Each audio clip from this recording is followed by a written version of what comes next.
कई बारी आपके मन में ये चिंता हो सकती है कि पीरियड्स के दौरान आपकी ब्लीडिंग बहुत कम है या आपके पीरियड्स 2 दिन से कम हो रहे हैं। ऐसा भी होता है कि आपके पीरियड्स जो हैं वो 2 दिन से ज़्यादा हैं बट ब्लीडिंग बहुत कम है। इन सारी चिंताओं के कारण आपके मन में एक डाउट आ सकता है कि इतनी कम ब्लीडिंग अगर होती है तो क्या मैं प्रेग्नेंट हो सकती हूँ। इस समय आपको डॉक्टर की सलाह ज़रूर लेनी चाहिए, क्योंकि पीरियड्स के दौरान कम ब्लीडिंग के बहुत से कारण होते हैं।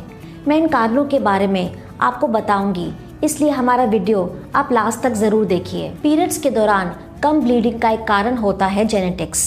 इसका मतलब है कि अगर आपके परिवार में आपकी माँ या आपकी बहन को भी पीरियड्स के दौरान कम ब्लीडिंग होती थी तो जाहिर सी बात है कि आपको भी पीरियड्स के दौरान कम ब्लीडिंग हो सकती है।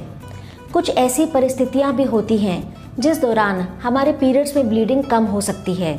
जैसे अगर एक लड़की है जो 11 से 13 साल की है और अभी ही उनके पीरियड्स शुरू हुए हैं तो इस समय पीरियड्स के दौरान ब्लीडिंग उसकी कम हो सकती है।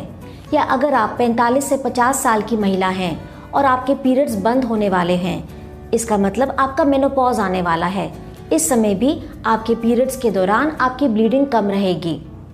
ये क्यों होता है? क्योंकि इन दोनों परिस्थितियों में हमारे हार्मोन्स में काफ़ी बदलाव होता है और इसके कारण जो हमारी ओव्यूलेशन होती है वो अनियमित होती है।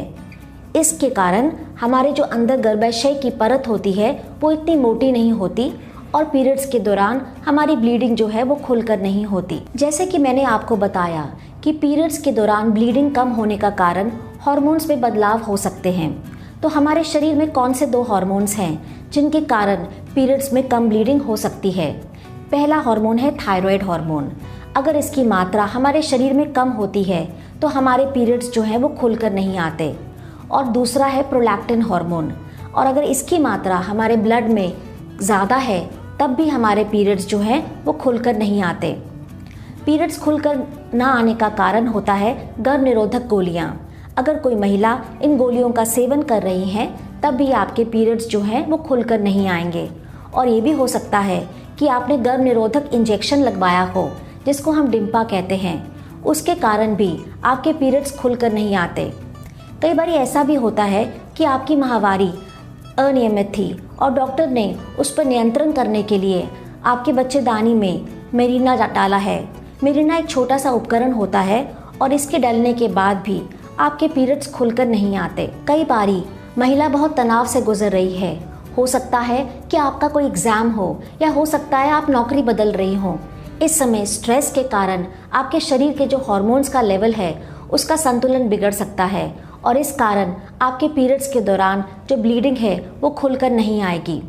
कई बार ऐसा भी होता है कि आपने ज़रूरत से ज़्यादा एक्सरसाइज कर ली हो या वज़न कम करने के लिए आपने बहुत ज़्यादा डाइटिंग कर ली हो, खाने पे कंट्रोल कर लिया हो। इस कारण भी आपके हार्मोन्स बदलेंगे और आपके पीरियड्स खुलकर नहीं आएंगे। कई बार ऐसा होता है कि गर्भपात के दौरान आपको एक प्रक्रिया से गुजरना पड़ता है जिसे हम डायलिटेशन एंड क्यूरेटाज कहते हैं। इस प्रक्रिया के दौरान डॉक्टर जो है वो कुछ औजार इस्तेमाल करते हैं जिसके कारण आपके जो गर्भाशय की परत है वो बहुत पतली हो जाती है। इस कारण जब आपके पीरियड्स आते हैं इस प्रोसीजर के बाद, इस प्रक्रिया के बाद, तो उसमें जो ब्लीडिंग होती है वो खुलकर नहीं होती। अगर पीरियड्स के दौरान आपकी ब्लीडिंग खुलकर नहीं आती तो डॉक्टर के पास जाकर आपको अपना पूरा चेकअप कराना चाहिए। डॉक्टर आपके खून की जांच करेंगे, आपका अल्ट्रासाउंड करेंगे और ये कारण ढूंढेंगे कि आपकी ब्लीडिंग जो है वो खुलकर क्यों नहीं आ रही है। कारण निकलने पर आपका सही इलाज हो पाएगा।